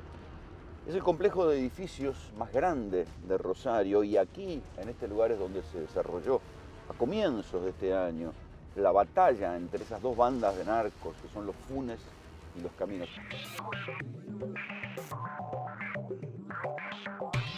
Aún hoy, estos lugares son peligrosos. Hay una parte en la cual recuperaron departamentos que habían sido tomados por los narcos, pero otra donde todavía la seguridad y las fiscalías dicen que conviene no entrar.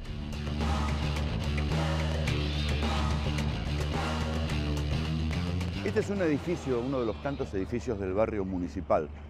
Es muy parecido a lo que pasó en Buenos Aires con Fuerte Apache. Originalmente estos edificios de monobloc estaban pensados para que la gente de menores recursos tuviera una vivienda digna. Pero después, por mala administración o porque el Estado se retiró, esto terminó mal gestionado. Entonces empezaron a construirse estos, que son como depósitos, cocheras, bauleras, que no tienen nada que ver con el diseño original.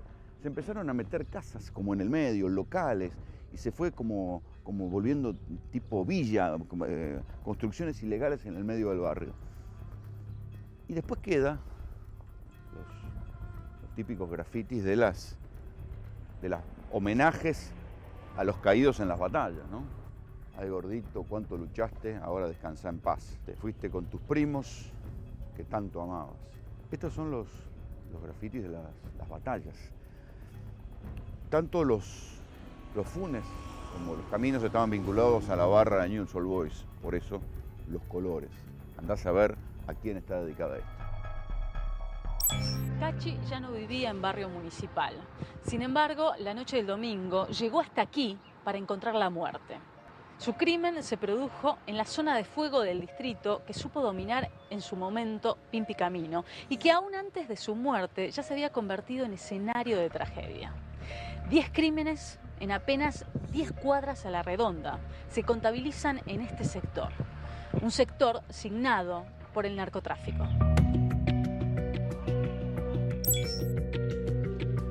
Bueno, nosotros estamos custodiados acá, pero ya se ve que se enteraron que llegamos. Acá estos muchachos eran de un lavadero, estaban lavando autos. Nos vieron llegar y desaparecieron, como si hubieran visto la luz mala. Se fueron para adentro. Y después de todos los edificios ya se está asomando gente para avisar.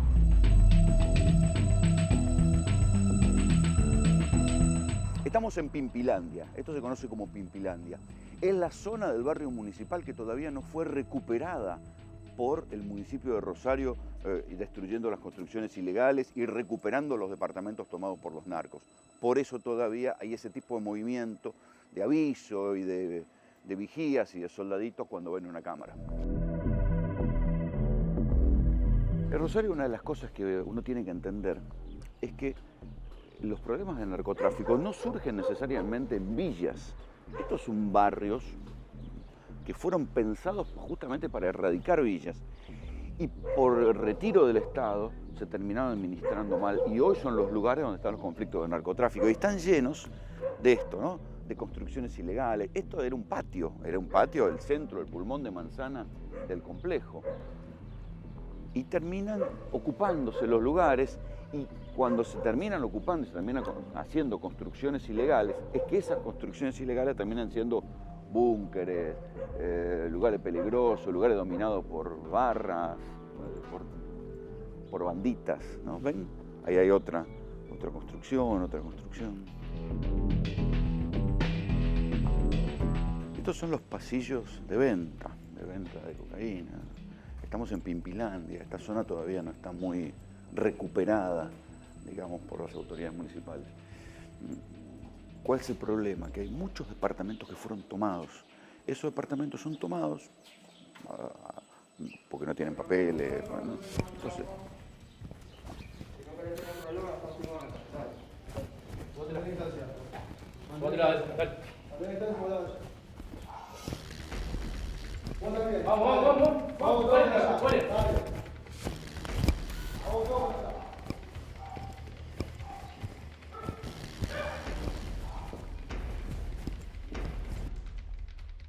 Acaban de interceptarnos 2 soldaditos.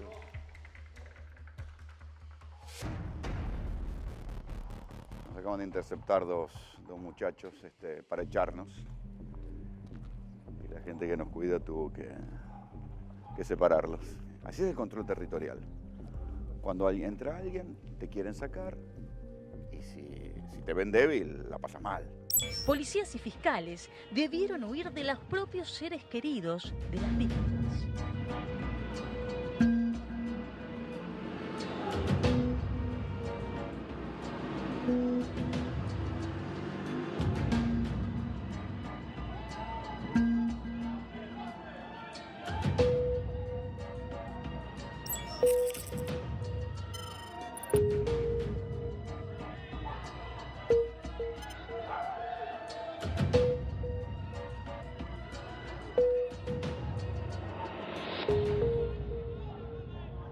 ese lugar donde estaban recién apostados y donde nos vinieron a echar, es donde quedan todavía los mayores lugares atribuidos a los caminos, ¿no? Donde hay edificios tomados, lugares tomados. Como todavía acá no ha entrado todavía la policía y no han recuperado los edificios, es por eso que esos son lugares inestables. Ustedes vieron lo que nos pasó recién.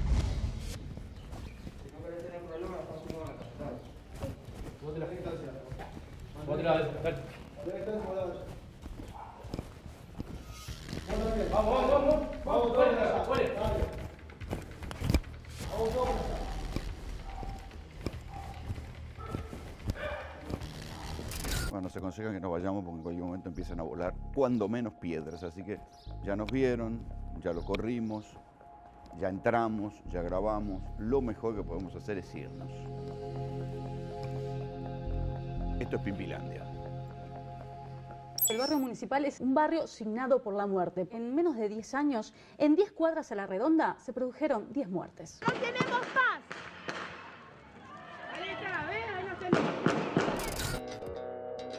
Esta es la zona de los Funes, ¿sí? Esta es la zona que primero se normalizó, donde primero entraron las fuerzas federales a retomar el control. Y, por ejemplo, en este lugar pusieron un centro de atención ciudadana.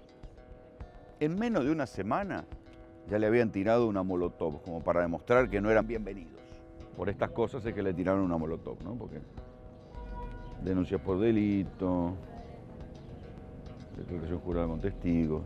Fue desbaratada una banda, la del clan húngaro Funes, y que hay 16 personas imputadas por asociación ilícita. Vean cómo funcionaba el ingenio narco. En esta torre, la Torre F, en la zona de los Funes, había parado un soldadito, un menor de edad. Entonces venía un comprador de cocaína, hablaba con el soldadito, le decía cuánta cocaína quería, le daba la plata y el soldadito le avisaba a uno que estaba arriba. Y el que estaba arriba, vean lo que hacía. El cliente caminaba hacia todo este camino que vamos a hacer nosotros ahora para recoger la droga que ya le había pagado el soldadito. De modo tal que el vendedor, si venía la policía, solo le encontraba plata, nunca le encontraban droga. ¿La droga dónde estaba? La cocaína estaba arriba. Y por acá, desde el 6º piso, tiraban la cocaína, el cliente recogía lo que había comprado y se iba. Acá están, este tipo de envoltorio, y ahora ya lo cortaron, eran los que tiraban desde acá. El cliente lo levantaba y se iba con lo que había comprado. Al soldadito nunca le enganchaban cocaína, solo plata.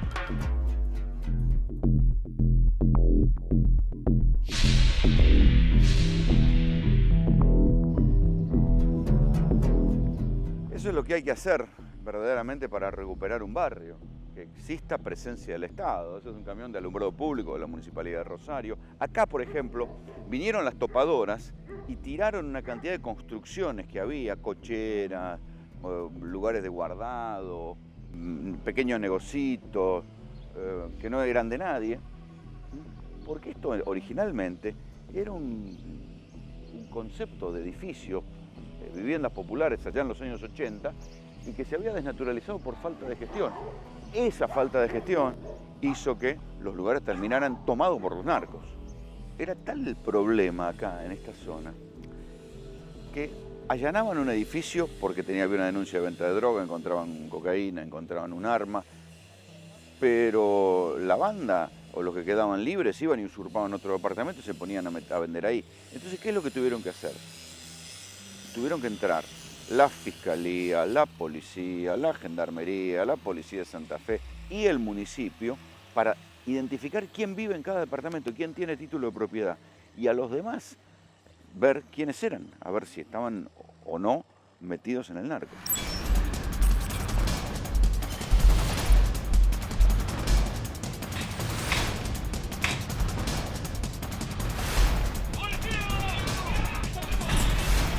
¡Se comó! Todavía se ven acá los golpes de los arietes, de los allanamientos, ¿no? Los masillaron, pero bueno, ¿por qué esa casa tiene los golpes de los allanamientos? Porque es la casa donde vivía Pelo Duro. Pelo Duro era uno de los sicarios, mezcla de sicario y vendedor de la banda de los Funes. Este departamento fue varias veces allanado. Disponer sobre la vida y la muerte con la pericia propia de un sicario. Comenzó a vislumbrarse en el barrio como una nueva realidad emergente 3 años antes del homicidio de Roberto Camino. Asesinaron a uno de sus laderos en su propio territorio. Vampirín, como todos conocían a Marcelo Coria, fue atacado a metros de una escuela. Acá se ve claramente cómo es lo que pasa con un departamento recuperado. Acá están las marcas de los tiros. ¿Sí? Que evidencia que acá hubo intimidaciones, tiroteo, quilombo entre las bandas. Pero una vez que avanzó la investigación, estos lugares, que seguramente ni siquiera tenían título de propiedad, porque a lo mejor al legítimo dueño lo habían echado, fueron tomados y les ponen esta leyenda: propiedad intervenida, propiedad recuperada.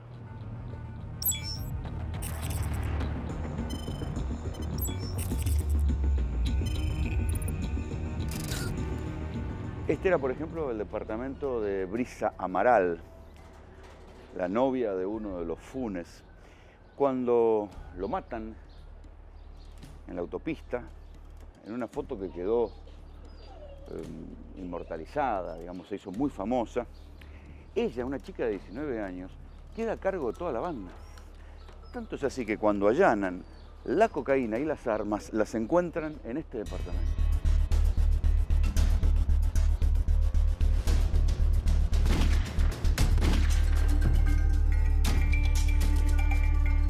Sí, eso era 10 y algo escuché, fue un par de tiros, fue.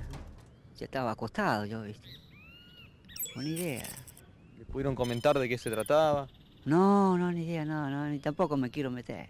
¿Suele escuchar tiros aquí en el lugar? Sí, un quilombo. Sí, un quilombo. No se puede estar, no se puede vivir más acá.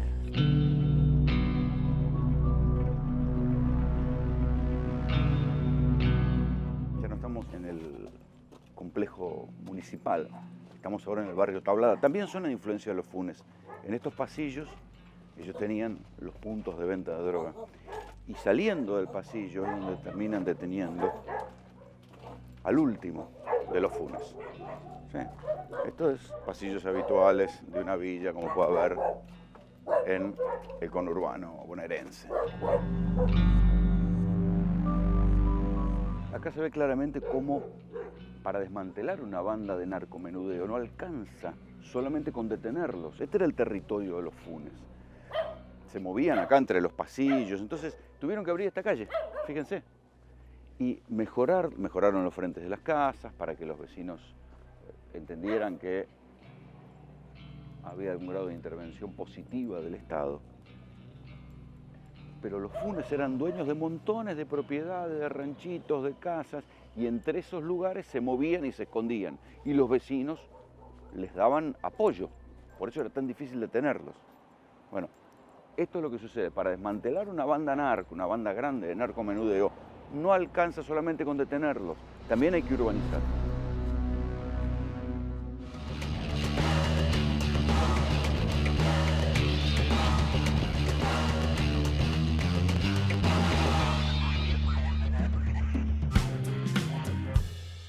Alejandro, después de toda esta radiografía que hicimos y la problemática, ¿cómo salimos? ¿Qué esperanza tenemos de encontrar la solución y cuál es la solución? Una decisión política nacional, crear una fuerza de seguridad federal que persiga el narcotráfico, poner a las Fuerzas Armadas en frontera al servicio de la lucha contra el narcotráfico. No digo involucrarla en logística, lo que se anunció, poner lo que tenemos, todo lo que tenemos para seguir desde el punto de vista para evitar que ingresen. Segundo, peleándole mano a mano los chicos al crimen organizado, con políticas de recuperación en adicciones y con políticas de educación en el tema del consumo. Siguiendo el dinero, esto es un negocio. Los amos o los dueños del negocio del narcotráfico no se drogan en general. Lo hacen porque ganan dinero. Y si ganan dinero, hoy podemos y dejan las huellas para ir con el dinero. Y tercero, con penas ejemplares y con la recuperación inmediata con la extinción de dominio, esto es, sacarle el dinero a estas bandas, podemos desfinanciarlo y de esa manera poder plantearnos en un término de igualdad la guerra contra el narcotráfico. Ahora, ¿alcanza con eso o también, digo... Perdón, me faltó un punto. Sí, a ver. Que ¿cuál? te lo había dicho antes, la infraestructura Claro. de la justicia. Eso. Nosotros en un juzgado, yo hablaba con los jueces federales en Rosario, que son los que tienen las causas de narcotráfico, porque es un claro, crimen es un delito federal. Es un delito federal, exactamente. Y ellos mueven entre 1.500 y 1.200 causas por año. No hay ningún juzgado con solo tres... juzgado? Un solo juzgado, con 3 secretarios. Cuando yo le decía, bueno, creemos, Claro. a Garabano, creemos secretarías exclusivas de narcotráfico, porque ese mismo juez federal tiene que atender los problemas de jubilación, los reclamos porque no están bien liquidados, delitos económicos y también narcotráfico. Y bueno, no, porque necesitas que se muevan los expedientes, que se generen las pruebas, porque si no es imposible condenar. Entonces nosotros necesitamos, a todo lo que yo te dije, también infraestructura judicial. Una policía científica y una policía judicial que esté al servicio de la investigación de todos los crímenes de este tipo. Y la seguridad, digo, también de aquellos que se animan a declarar en los juicios, porque pienso también que mucha gente tiene datos y a veces no va a la justicia porque tiene miedo. Y es lógico, dice, si le balearon la casa a un juez, si balean un edificio del Estado que se supone que está custodiado, ¿qué me queda para mí, que soy un simple ciudadano, cuando va a denunciar? Por eso tuvo un ejemplo simbólico. Buscaron ese efecto. Porque hay jueces que tienen miedo y hay fiscales que tienen miedo, como tienen, porque son humanos. Y yo también tengo miedo, como cualquiera de los periodistas que tienen el coraje de decirlo en su momento, yo ahora como legislador nacional, pero que todavía hoy siguen diciendo y se ponen la camiseta y denuncian lo que está pasando acá y en cualquier otro lugar. Sí, también tenemos que protegerlos. Gracias, Alejandro, por Gracias haber a vos, compartido Liliana. este programa de Código Gracias. Penal. Gracias. Y ahora nos vamos, atención con esto, cuídese, porque siempre le hablamos de las estafas a través de los cajeros automáticos. Acaban de detener a una banda que venía de Brasil y ¿saben qué hacían? Clonaban tarjetas. Esto es en cajeros en Avenida La Plata, allí en Caballito. La gente que de control de los cajeros descubre que estaba viendo algunos aparatitos. ¿Para qué? Para clonar justamente las tarjetas, para copiarle y después sacar el dinero. Avisaron inmediatamente a la policía de la ciudad, lograron detener a miembros de esta banda. Claro, les llamó mucho la atención porque eran una banda de brasileros que venía a cometer este delito. Miren cómo trabajaba.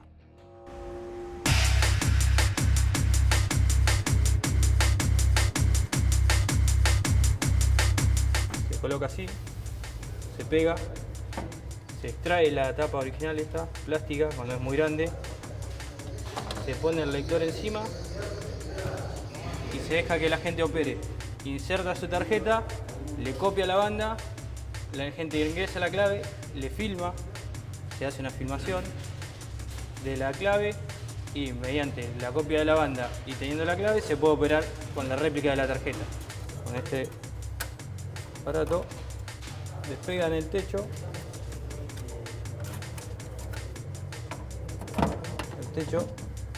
lo extraen, el cajero queda igual que estaba antes, solo le queda alguna marca de silicona. Estas son las cámaras, 4 baterías con su chip de almacenamiento y sus correspondientes cámaras. Estas sus cámaras, las cuales firman por estos pequeños orificios. Firman la operatoria del usuario.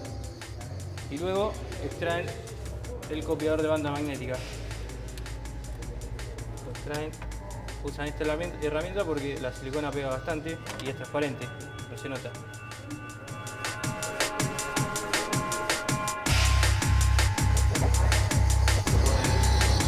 Los datos se transportan mediante la banda magnética de las tarjetas. Entonces, si uno le copia esta tarjeta, la copia acá, tiene una réplica.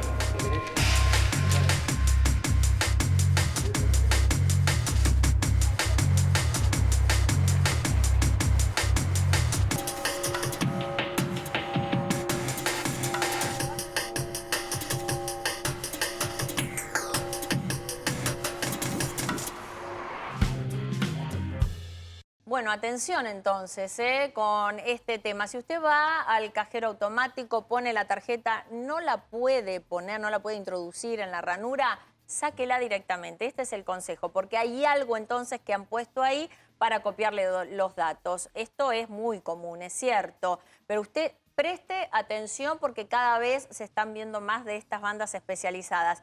¿Hay posibilidades de que nos clonen las tarjetas de otra forma? ¿Cómo lo podemos advertir? ¿Y qué otro tipo de estafas hay relativas a este tema? Estamos con un especialista en el tema de redes, en el tema de estafas de este tipo, y estamos con Gabriel Zurdo. Hola, Gaby, ¿cómo estás? ¿Cómo te va, Lili? Gracias por venir. ¿A vos te asombra este tema de la clonación de tarjetas? Definitivamente no, porque cada vez hay más cajeros y hay más muchachos que se dedican a esto. Ah, sí. Ahora, el secreto de esto es, la tecnología para clonar una tarjeta cada vez es más accesible. Hasta hace muy poco tiempo... O sea, no hay que ser un experto, me estás diciendo. Ahora, no necesariamente, pero sí. Antes era mucho más difícil conseguir los elementos para básicamente dos cosas. Como decías vos, anticipabas. En la ranura en donde va la tarjeta sí. se pone un dispositivo que lo que hace es simular el ingreso de la tarjeta y copia los datos que están en la banda. Es decir, que es como si fuera una camarita. En realidad es un rodillito que es casi imperceptible. Hay que estar muy atento y en general cuando vamos al cajero estamos apurados y enfocados por ahí. Tomamos con naturalidad el hecho de que el cajero nos tome la tarjeta y miramos en la pantalla.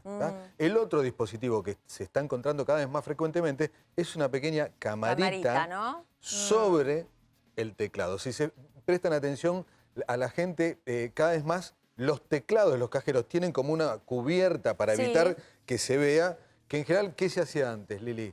Se pispeaba. La clave. Exactamente. Bueno, ahora existe la posibilidad de tener en conjunto con el rodillo que lee y rescata la información, una camarita que graba precisamente tu clave, tu PIN. Esa información se rescata, se deja, se siembra, luego se rescata y se generan las nuevas claves. ¿Y cómo es posible que no se advierta en los bancos, en los lugares donde están los cajeros, que vos estás poniendo eso? Digo, ¿es tan rápido, es inmediato eso? Es inmediato, fácil. pero aparte hay otra variable. Sí. Creció exponencialmente la cantidad de lugares en donde hay cajeros. Entonces hay cajeros en muchos lugares. Antes estaban en casas bancarias, en sucursales, en avenidas. Entonces, a ver, esta gente no selecciona cajeros porque sí. Los estudia, lugares en donde la asiduidad del tránsito no sea tanta, medios oscuros, ¿tá? Y lo otro es esto que vos decías, es muy rápido. El procedimiento es muy rápido hasta captar la información, clonar la tarjeta y utilizarla. Es decir, se llevan la camarita, ya tienen el rodillito ese, lo ponen a la mañana, lo pasan a buscar a la noche y tienen un montón de tarjetas. Yo te diría que las ventanas de tiempo son más cortas. Ah, más cortas todavía. Claro, de a horas, un par de horas, segmentos más cortos de tiempo. Otra circunstancia que se da habitualmente es muchos bancos tercerizan el envío por correo de las tarjetas de débito y de crédito en empresas que no siempre tienen los mismos controles que los bancos. ¿Tá? Entonces, un fraude que hay muy recurrentemente que no solo, digamos, implica acceder a clonar la tarjeta, tiene que ver con, por ejemplo, el call center.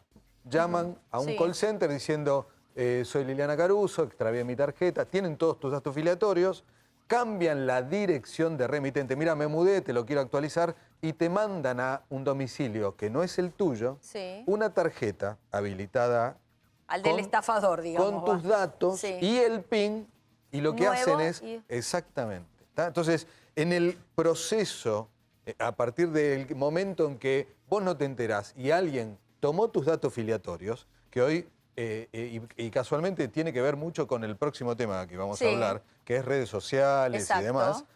Hoy tus datos filiatorios son fácilmente accesibles desde Internet. La gente pone su teléfono, en dónde vive, en dónde trabaja, a dónde va a ir de vacaciones y un montón de datos más en redes sociales.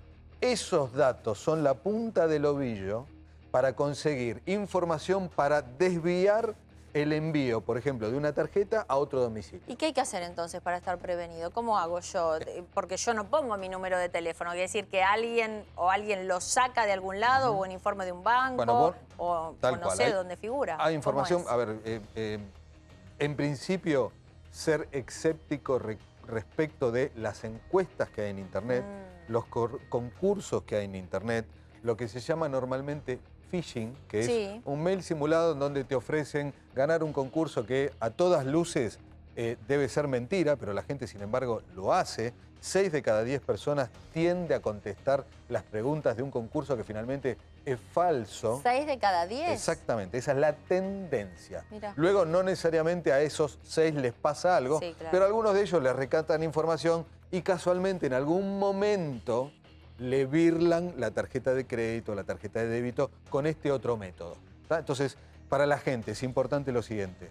El acceso a los recursos para clonar una tarjeta de crédito o débito física cada vez es más accesible y fácil. Y como vos mencionabas, hay gente que proviene hasta del exterior porque ya los vienen corriendo de otros países. ¿Tá?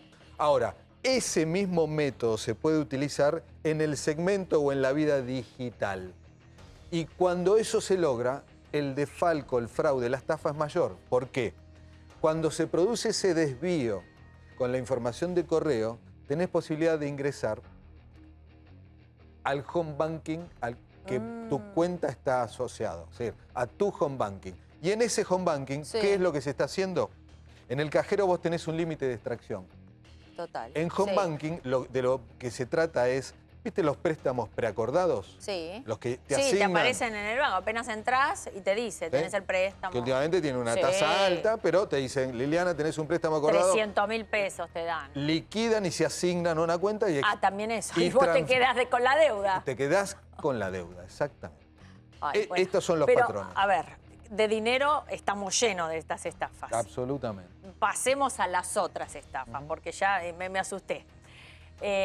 Hay otros motivos también de engaños dentro de las redes y los peligros que hay y que tenemos que tomar conciencia. Cada vez más chicos expuestos en las redes que también pueden ser víctimas, sobre todo del tema de grooming, que creo que es la denuncia que más ha crecido en el tema de Internet. Primero, ¿qué es el grooming? Y es cierto lo que digo, es cierto que hay más denuncias cada vez más de captaciones que se hacen de los menores a través de las redes. Mira, datos oficiales, 2013, 121 denuncias. Finales del 2018, 49.000. En grooming. Grooming. Espera, vemos este informe, le explicamos bien qué es grooming a través de este informe y ahora lo analizamos con Gabriel Zurdo. Facebook fue el primer contacto. El hombre de 37 años se hizo pasar por un joven y a partir de esa identidad falsa construyó una relación con la chica de 14. Un sujeto que había captado mediante una red social a una menor en la ciudad de Trevelin. Sedujo a una chica de 14 por Facebook. Llegó a un encuentro real en la puerta del colegio de la chica, quien denunció que este hombre la llevó a un hotel, la violó y después la volvió a dejar en la escuela. La adolescencia es la edad en que los chicos empiezan a salir solos. A muchos les da vergüenza que sus padres los lleven al colegio y cuando son más grandes piden salir solos de noche. Los mayores les decimos siempre, sean varones o chicas, que se cuiden de quién se les acerca y de qué les ofrecen. Pero en la calle los adolescentes pueden ver la cara de quien se les acerca. En Internet no, y ahí empieza el peligro. Ahí empieza el grooming. Hacemos esto, practicamos esto, total no pasa nada, es virtual. Me decía que le mandé fotos. Me dice, bueno, doctora, sacate la remera. Fue muy difícil para mí, porque yo no me gustaba mostrarme. Después en la parte de la extorsión. Tu intimidad no vuelve a ser tu intimidad, que tu persona ya no es la misma. Trato de volver a ser lo que yo era antes, de haber conocido a esa persona. Porque cuando llegas a esa instancia, vos no volvés. El acoso por Internet puede derivar en infinitos peligros para los adolescentes, a los que se codicia como botines sexuales. los acosadores tienen diferentes técnicas, pero siempre buscan a los adolescentes que tienen problemas con los viejos, como tantos de nosotros hemos tenido, y buscan así ganarse su confianza.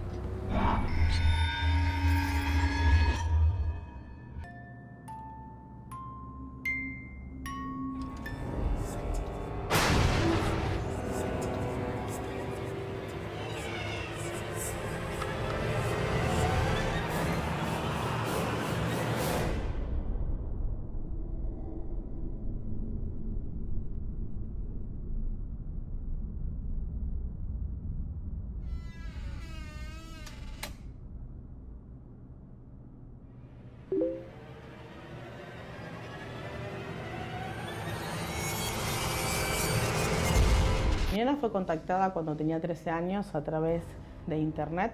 Ella fue captada a través de unos juegos de rol. Me decía que le mandé fotos, pero yo jamás, nunca, yo siempre fui muy vergonzosa. Entonces el tema de las fotos fue muy difícil para mí, porque yo no me gustaba mostrarme. El grooming es donde el adulto ejerce un abuso de poder para contactar a un menor dentro de lo que es la red, lo que es internet, para tener objetivo clarito de satisfacerse sexualmente. Para aprovecharse de una adolescente, los acosadores tienen infinitos trucos. Desde estar siempre disponibles o mandar regalos hasta el momento crucial de pedir una foto íntima. Ahí empieza el chantaje emocional, la amenaza con la vergüenza. Después de la parte de la extorsión, una vez que se te creó el sentimiento de culpa, accediste a entregar la foto o algún tipo de comentario o accediste a algo que ellos te están pidiendo, te tomaron. En otros países el temor al grooming es permanente tema de campaña y hasta de realities como este, en el que se demuestra cómo una adolescente puede terminar secuestrada si chatea con la persona equivocada. Hemos planteado, Fernando, un tema, dejamos pendiente, acerca del grooming, este fenómeno informático. Así es, y esta modificación del Código Penal que hizo el Congreso Nacional. Hace 2 años se aprobó una ley que castiga con penas de 6 meses a 4 años de cárcel a quien por medio de cualquier tecnología tome contacto con un menor con fines sexuales. El problema de este articulado es que habla de contactar de una persona hacia un menor de edad. No aclara la edad de ese menor porque el Código Penal establece delitos contra la integridad sexual diferenciando a un menor de 13 años o menor de entre 13 y 16 años. Con lo cual este tipo penal carece de eficacia legislativa. La ley contra el grooming es considerada un avance por los familiares de las víctimas y por las asociaciones que se preocupan del tema, pero los especialistas en derecho penal dicen que así como está redactada es muy vaga y que va a ser muy difícil probar el delito. Buscan al chico más vulnerable, el más débil, el que se pasa mucho tiempo en la red, lo pescan. Después tenés una fase donde ellos se convierten en su mejor amigo.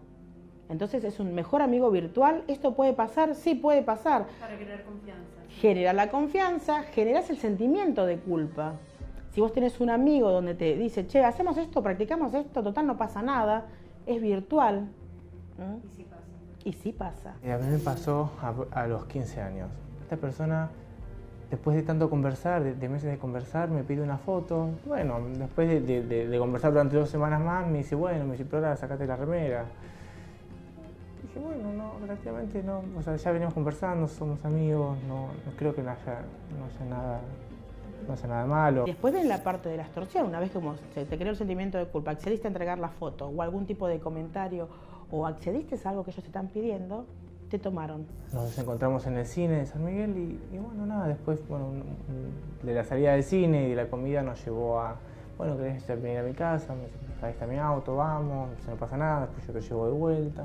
Me sacó una foto desnudo, esa foto desnudo se fueron a 20 perfiles, esos 20 perfiles, fue a 30 perfiles. Para un adolescente cruzarse en la calle con la persona equivocada puede ser fatal. En internet también. El solo hecho de ponerme a pensar que en algún momento yo pensé en suicidarme fue no solo porque no podía, sino porque me enojo. Tu intimidad no vuelve a ser tu intimidad, que tu persona ya no es la misma. Uno a esa edad va pasando de su niñez a su adolescencia, de su adolescencia a su adultez, y creo que hubo una fractura en medio. Pero aun cuando los padres intervengan a tiempo y logren impedir el contacto con el acosador, recuperarse tampoco es fácil. Con la ayuda de mi mamá tuve que hacer un montón de esfuerzo para poder recuperarme de ese vacío que sentía. Cuando hablas de abuso sexual infantil es muy duro.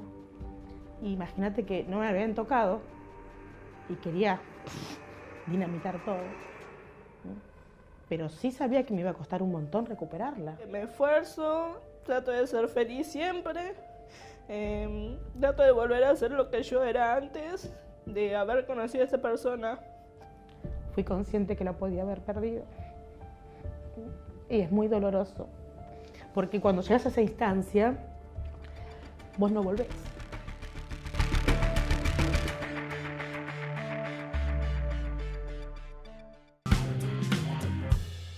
Bueno, tenemos que sacar a los chicos, o por lo menos no sacarlos de las redes, pero sí cuidarlos entonces, a partir de lo que vimos de qué es el grooming, ¿no? Absolutamente, pero ¿por qué, Lili? El modus operandi respecto de, por ejemplo, la estafa en Internet para birlarte la tarjeta de débito, de crédito y entrar a tu home banking, tiene un patrón común con la circunstancia grooming. ¿Por qué? A ver, pues, ¿cómo es? Falsear identidad. La circunstancia más grave del grooming, que es el acoso para manipular la psiquis y la moral de un menor, crece y crece. ¿Por qué? Porque cada vez hay más menores con acceso a Internet, con la posibilidad de, a través de un teléfono, un smartphone, acceder a redes sociales y a WhatsApp. Ahora, perdón, una cosita. Cuando vos hablas de menores, ¿de qué edad estamos hablando? De menores de hasta 5 años. ¿5 años? ¿Tan chiquitos? Exactamente. Mira, 1 de cada 3 usuarios de Internet es un nene.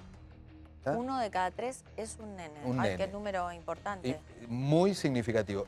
Hablamos en el mundo esto, ¿no? A nivel Solo en global, Argentina, sí, ¿no? sí, A nivel a nivel global. Bien. Acordate que en el planeta hay más teléfonos y líneas de teléfono celular que personas. seres humanos. 7.000 y pico de millones de personas, hay casi más de 8.000 millones de líneas telefónicas. Entonces, el punto es el siguiente. Evoluciona la tecnología, evolucionan los delitos en Internet. La tecnología y las telecomunicaciones impulsan a que cada vez desde más chiquitos hagan uso de la tecnología. En la escuela la tendencia es la informática, la tablet y la interacción con los papás, con los amigos, las redes sociales, es lo que naturaliza la situación. Importantísimo. Los chiquitos de 5 años para arriba no son conscientes de la necesidad de privacidad.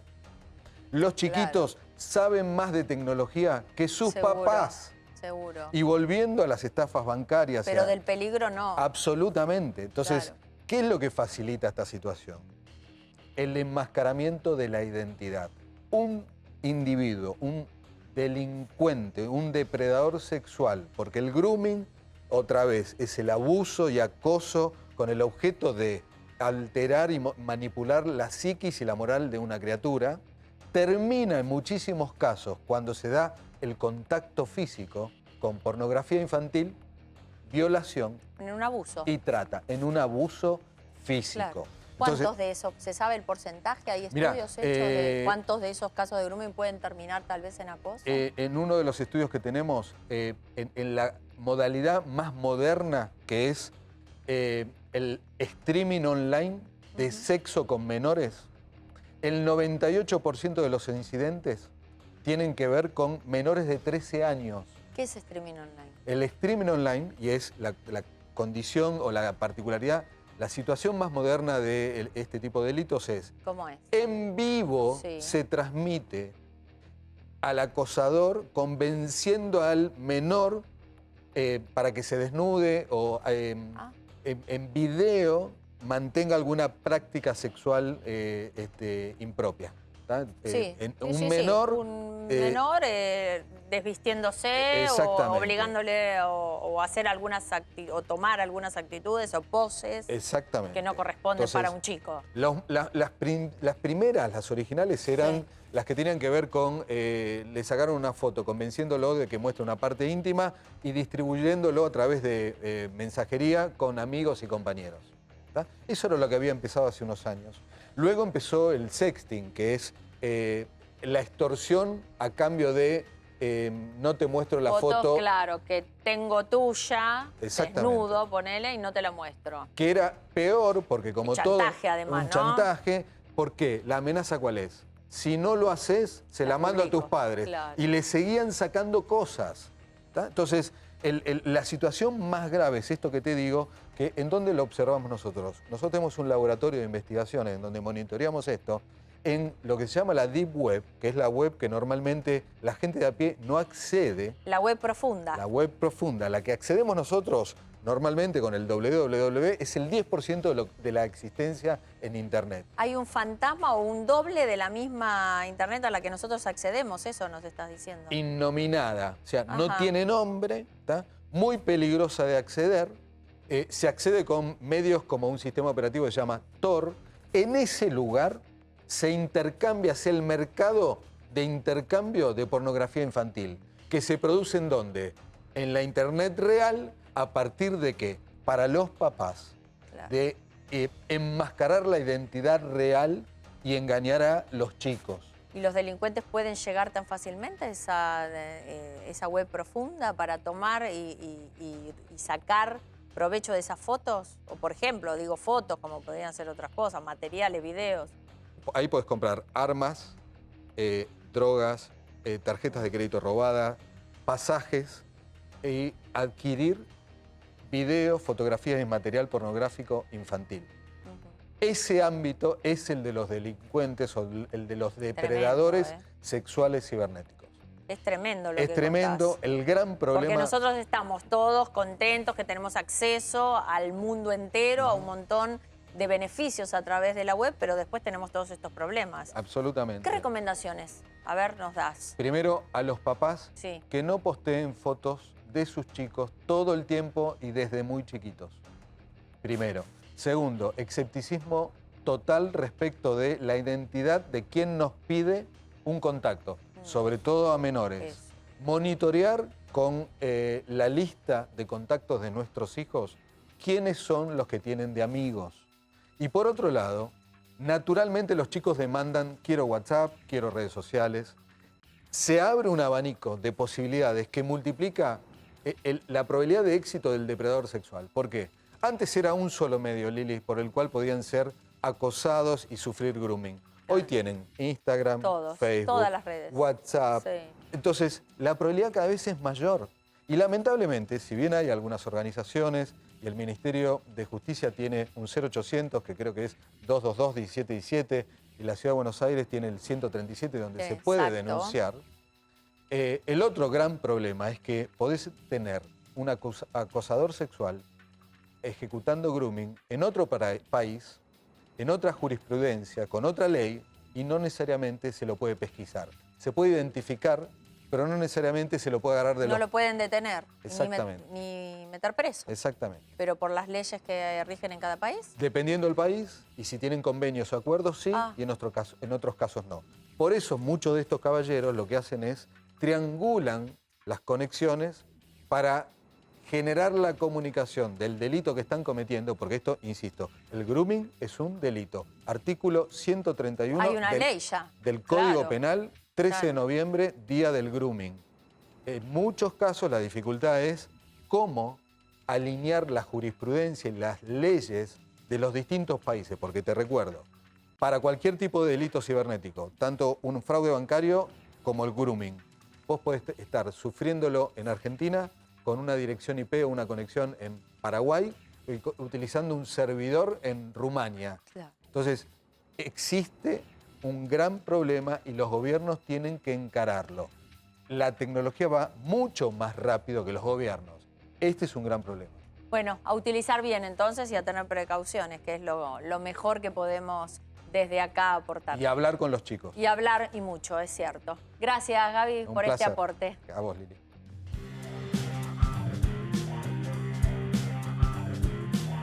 Y esto fue todo por hoy. Gracias por habernos acompañado. Recuerda que si usted tiene algún tema, alguna denuncia, alguna inquietud, puede escribirnos @Código Penal A24. Ahí se lo vamos a contestar. Gracias por habernos acompañado. Chao. Hasta el próximo domingo.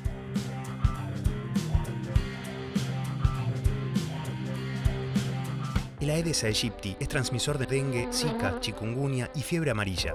Por eso, si tenés fiebre, dolor muscular o articular, vómitos o sarpullido, no te automediques y consultá rápido a un médico. Directo a escenarios inolvidables. Tenés preparado el mejor momento. Venite a San Juan. El Aedes aegypti es transmisor de dengue, zika, chikungunya y fiebre amarilla. Por eso, si tenés fiebre, dolor muscular o articular, vómitos o sarpullido, no te automediques y consultá rápido a un médico.